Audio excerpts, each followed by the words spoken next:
माशाल्लाह खुशबू तो बहुत ज़बरदस्त आ रही खुशबू। चेक करो सेवियां ने तो ये भी पैनासोनिक का एसी ख़राब नहीं होता तो बस उन्होंने लीक हो गया। इतना पुराना एसी कम से कम 20-22 साल पुराना एसी है तो जुमे दी पूरी छुट्टी भी ना हो तो फिर बड़ा दिल अपसेट होता है। लेकिन कोई गल नहीं, मजबूरी है, जाना पैना है।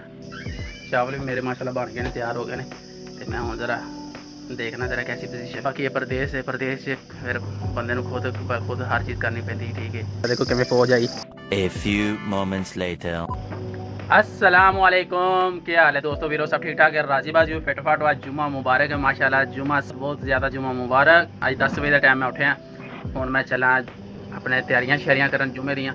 ठीक है, अज मेरा कोई भरा नहीं आया मेरे नाल, 4 भरा माशाल्लाह। चारे एक मस्जिद च चला गया टाइम नाल ही ते 2 मेरे भरा आए नहीं मेरे नाल ते छुट्टी उन्होंने मिली सी, लेकिन वो कहते यार असीं ईद वाले दिन चांद रात को आवांगे तो हुण मैं फिलहाल कलां ते सारे घर के काम करने ने, कपड़े भी धोने ने, फिर खाना भी बनाना। तो मैं हुण सुबह का टाइम है तो मैं हुण जरा खाने की थोड़ी तरतीब करा सब तो पहले, फिर मैं कपड़े मशीन च सट के तो फिर मैं दवा दा जुमे की तैयारी भी करनी। तो मेरे को 2 घंटे ने, तो 2 घंटे मैं काम दवा दा नबेड़ना इंशाअल्लाह।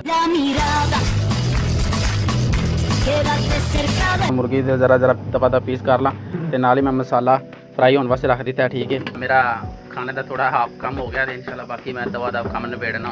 मशीन च अपने कपड़े भी साड़ दिते हैं तो परे ने बस। मैं तो कुछ और ही समझ रहा था। मैं बनाना सी पुलाव तो मैं हुण इंशाल्लाह दवा मुर्गी को जरा कटिंग शटिंग कर ली। हाफ मुर्गी मैं कट ली तो हाफ रह गई, तो मैं दवा वो कट के तो फिर मैं इंशाल्लाह दवा पुलाव बनावा अपना। तो बस हुण जुम्मे दी जल्दी तैयारी भी करनी, टाइम बहुत थोड़ा रह गया तो मैं जरा हुण कटाई कर ला जरा।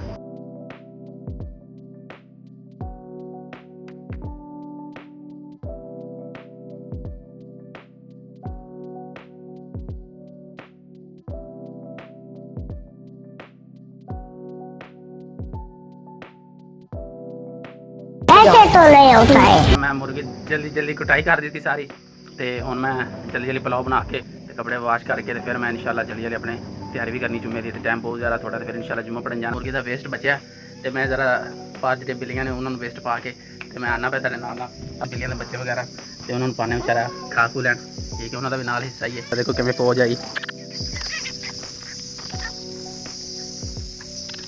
मैं सोचा कि चलो खत वगैरह करने हैं, याद आया कि ईद का टाइम बिल्कुल नज़दीक, अचानक जो निकल आंदा फिर ना खत करी दी, ना वाल कट्टी दे, ना फिर नाखून कट्टी दे। इस गल हुण इंतजार ईद का करांगे तो ईद तो बाद इंशाल्लाह फिर सारा सिस्टम करांगे। हुण फिलहाल इंज ही चलांगे हुण, क्योंकि कुर्बानी करनी तो कुर्बानी तो बाद ही फिर सब कुछ करीदा।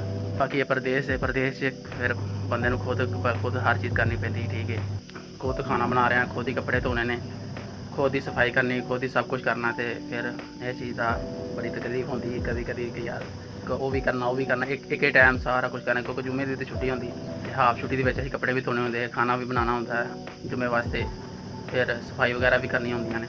ठीक है, सफाई मेरा भरा कर गया सी बड़ा रेडी हो गया तो बस हुण मैं थोड़ा जिहा फ्राई करके तो फिर इंशाल्लाह चावल पा के तो मैं पुलाव बना देना। जब नहाने जुम्मे की तैयारी करने तो नहा के फिर इंशाल्लाह जाने मस्जिद च।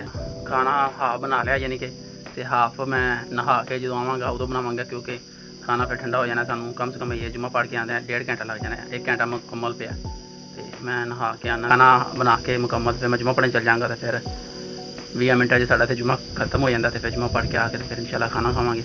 तो हुण मैं चला नहान। ठीक है, तो सारे पठान नहा के जा रहे हैं जुम्मा पढ़न, तो मैं भी हुण चला नहा के जुम्मा पढ़न। 1 hour later. तो असीं हुण तैयार हो गए हैं, तो असीं हुण चले जुम्मा पढ़न। तो चावल भी मेरे माशाल्लाह बन गए हैं, तैयार हो गए हैं। तो मैं हुण ज़रा देखना ज़रा कैसी पोजीशन। माशाल्लाह चावल बिल्कुल रेडी है। अभी मजा आएगा ना भिड़ो। जुम्मा पढ़ के आके फिर इंशाल्लाह खाने हैं। तो हुण मैं चला मस्जिद में जुम्मा पढ़न। अल्लाह मफ्ताह लिया अबवाब, बहुत प्यारी मस्जिद है माशाल्लाह।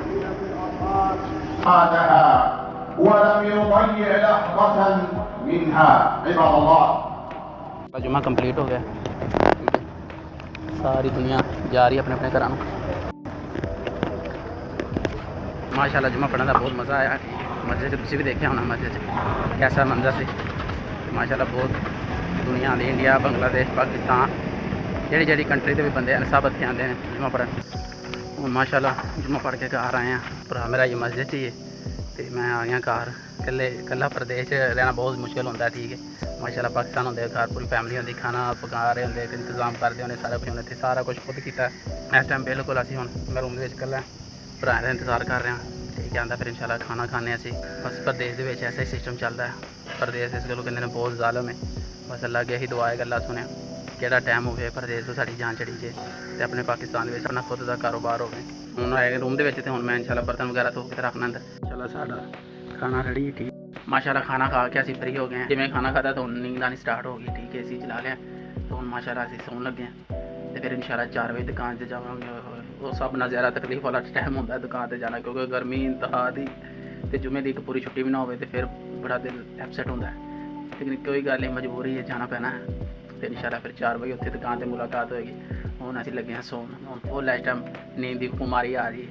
ਆ ਗਏ ਹੁਣ ਅਸੀਂ ਦੁਕਾਨ 'ਤੇ, नींद मुकम्मल करके रेस्ट मुकम्मल करके अल्हम्दुलिल्लाह खा पी के ਹੁਣ ਅਸੀਂ ਆ ਗਏ ਦੁਕਾਨ 'ਤੇ ਤੇ ਦੁਕਾਨ 'ਤੇ ਬੈਠੇ ਹਾਂ ਤੇ ਦੁਕਾਨ ਬੰਦ ਸੀ ਤੇ ਬਹੁਤ ਜ਼ਿਆਦਾ ਗਰਮੀ ਹੋਈ ਵੀ ਦੁਕਾਨ ਦੇ ਵਿੱਚ ਤੇ ਬਾਹਰ ਹਰ ਰੋਜ਼ ਸਾਨੂੰ ਦੱਸਣਾ ਹੈ ਕਿ ਬਹੁਤ ਇੰਤਹਾ ਦੀ ਗਰਮੀ। ਜਿਵੇਂ ਕਿਸੇ ਕਸਟਮਰ ਦੀ ਇਨਸ਼ਾਅੱਲਾ ਫਿਰ ਕਾਲ ਆਏਗੀ ਤੇ ਫਿਰ ਜਾਵਾਂਗੇ ਕੰਮ 'ਤੇ। ਹੁਣ ਫਿਲਹਾਲ ਦੁਕਾਨ ਦੀ ਥੋੜ੍ਹੀ ਜਿਹੀ ਸੈਟਿੰਗ ਕਰ ਆਊਟ ਹੋਈ ਪਈ। ਠੀਕ ਹੈ, ਹੁਣ ਹਫਤਾ ਦੁਕਾਨ 'ਤੇ ਹੀ ਅਸੀਂ। ਸਭ ਨਾਲ ਜ਼ਿਆਦਾ ਖੁਸ਼ੀ ਦੀ ਗੱਲ ਉਹ ਹੈ, ਖੁਸ਼ੀ ਦੀ ਗੱਲ ਹੈ ਕਿ ਅਲਹਮਦੁਲਿਲਾ ਬੁੱਧ ਵਾਲੇ ਦਿਨ ਸਾਡੇ ਈਦ ਹੈ, ਮੰਗਲ ਵਾਲੇ ਦਿਨ ਚਾਂਦ ਰਾਤ ਹੈ ਤੇ ਫਿਰ ਬੁੱਧ ਵਾਲੇ ਦਿਨ ਵੀ ਮੁਕੰਮਲ ਰੈਸਟ ਤੇ ਜੁਮੇਰਾਤ ਨੂੰ ਵੀ ਮੁਕੰਮਲ ਰੈਸਟ। ਫਿਰ ਕੋਈ ਜੁਮਾ ਆ ਜਾਣਾ ਤੇ ਜੁਮੇ ਵਾਲੇ ਦਿਨ ਮਾਸ਼ਾਅੱਲਾ ਹਾਫ ਰੈਸਟ। ਫਿਰ ਜੁਮੇ ਵਾਲੇ ਦਿਨ ਇਸ ਟਾਈਮ ਦੁਕਾਨ 'ਤੇ ਆਵਾਂਗੇ। 4 ਦਿਨ ਰੈਸਟ ਰੱਜ ਕੇ ਕਰਨੀ ਹੈ ਅਲਹਮਦੁਲਿਲਾ। ਅੱਲਾਹ ਤੇਰਾ ਲੱਖ ਸ਼ੁਕਰ ਹੈ, ਸ਼ੁਕਰ ਹੈ ਅੱਲਾਹ ਤੇਰਾ। ਇਸ ਗਰਮੀ ਤੋਂ 4 ਦਿਨ ਰੈਸਟ ਕਰੀਏ ਹੁਣ ਤੇ ਸਾਡੇ ਨਸੀਬ 'ਚ ਹੋਣੀ ਨਹੀਂ। ਧੱਕੇ ਨਾਲ ਵੀ ਕਰੀਏ ਨਾ ਤਾਂ ਫਿਰ ਵੀ ਸਾਡੇ ਨਸੀਬ 'ਚ ਰੈਸਟ ਨਹੀਂ। ਆਪਣੇ ਬਾਪ ਦੇ ਘਰ ਆਏ ਕੰਮ ਕਰਨ। ਇਹ ਵੀ ਪੈਨਾਸੋਨਿਕ ਦਾ ਏਸੀ ਖਰਾਬ ਨਹੀਂ ਹੁੰਦਾ ਤੇ ਬਸ ਉਹਨਾਂ ਦਾ ਲੀਕ ਹੋ ਗਿਆ। ਇੱਡਾ ਪੁਰਾਣਾ ਏਸੀ, ਕਮ ਸੇ ਕਮ 20-22 ਸਾਲ ਪੁਰਾਣਾ ਏਸੀ ਹੈ। ਠੀਕ ਹੈ, ਹਾਲ ਹੈ ਸਿਰਫ ਲੀਕ ਹੋ ਗਿਆ। ਲੀਕ ਹੁੰਦੀ ਪਈ ਤਾਂ ਅਸੀਂ ਉਹਨੂੰ ਚੇਂਜ ਕਰਕੇ ਅਸੀਂ ਉਹਦੀ ਜਗ੍ਹਾ 'ਤੇ ਉਹ ਜਰਨਲ ਦਾ ਲਾ ਦਿੱਤਾ। ਠੀਕ ਹੈ, ਕਦੀ ਵੀ ਏਸੀ ਖਰਾਬ ਨਹੀਂ ਹੁੰਦਾ, ਕੰਪਰੈਸਰ ਨਹੀਂ ਖਰਾਬ ਹੁੰਦਾ। 25 ਸਾਲ ਤੋਂ ਉੱਤੇ ਇਸ ਏਸੀ ਨੂੰ ਹੋ ਗਏ ਨੇ ਫਿਰ ਵੀ ਚੱਲਦਾ ਪਿਆ ਸੀ। ਅੱਜ ਸਿਰਫ ਇਹਦਾ ਲੀਕ ਹੋਇਆ ਕੰਪਰੈਸਰ ਤੇ ਤਾਂ ਅਸੀਂ ਫਿਰ ਇਹਦਾ ਚੇਂਜ ਕਰ ਦਿੱਤਾ। ਮੈਂ ਹੁਣ ਆਪਣੇ ਰਬਾਬ ਦੇ ਘਰ ਕੰਮ ਕੰਪਲੀਟ ਕਰਕੇ ਆਇਆ ਤੇ ਉਹਨੇ ਸਾਨੂੰ ਆਹ ਆਈਟਮਾਂ ਦਿੱਤੀਆਂ। ਹੁਣ ਵੇਖਦੇ ਕਿ ਆਹ ਆਈਟਮਾਂ ਦਿੱਤੀਆਂ ਨੇ ਸਾਨੂੰ 2 ਕੁ ਚੈੱਕ ਕਰ। ਮਾਸ਼ਾਅੱਲਾ ਖੁਸ਼ਬੂ ਤਾਂ ਬਹੁਤ ਜ਼ਬਰਦਸਤ ਆ ਰਹੀ ਖੁਸ਼ਬੂ। ਚੈੱਕ ਕਰੋ, ਸੇਵੀਆਂ ਨੇ ਤੇ ਗੁਲਾਬ ਦੇ ਅਰਕ ਬਣਿਆ, ਬਹੁਤ ਪਿਆਰੀ ਖੁਸ਼ਬੂ ਆ ਰਹੀ ਉਹਨਾਂ ਦੀ ਤੇ ਬਿਹਤਰੀਨ ਖੁਸ਼ਬੂ ਆ ਰਹੀ। ਤੇ ਦੂਸਰੀ ਆਈਟਮ ਚੈੱਕ ਕਰਨੇ की ये रिसा, क्या बात है माशाअल्लाह। मैं खाने लगा सेवियाँ, चेक करने कैसी सूरत हाल है, कैसी बनिया ने। खुशबू तो बहुत ज़बरदस्त आ रही, कसम वाली गल है, बेहतरीन ते बहुत मज़ेदार। सब तो बड़ी खुशबू ने जी सारी गुलाब दे रख च पकाई है तो बेइंतहा खुशबू की मैंने इस तरह लजीज ने। कभी भी गुलाब दे रख च पका के देखा ये ड्राई सेवियाँ तो माशाअल्लाह बहुत ज़बरदस्त टेस्ट। मैं ज़रा खा रहा। ठीक है, तो ਹੁਣ ਅਸੀਂ ਖਾਣਾ ਬਣਾ ਰਹੇ ਹਾਂ। ਫਿਰ ਰਾਤ ਵਾਸਤੇ 3 ਟਾਈਮ ਪੁਲਾਓ ਬਣਾਇਆ ਸੀ, ਰਾਤ ਟਾਈਮ ਹੁਣ ਵਾਸਤੇ ਖਾਣਾ ਬਣਾ ਰਹੇ ਹਾਂ। ਸਾਲਨ ਵਗੈਰਾ ਬਣਾਉਣੇ ਪਏ। ਪ੍ਰੈਸ਼ਰ ਕੁੱਕਰ ਚੜਾ ਦਿੱਤਾ। ठीक है, सीटी बोल रही ਹੁਣ इंशाल्लाह रोटी खा के फिर इंशाल्लाह सुबह के दिन पे फिर नहीं दे भी लोग स्टार्ट करेगा। बाकी वीडियो इतों तक करती अल्लाह के हवाले। खत्म, bye bye, tata, good bye, गया।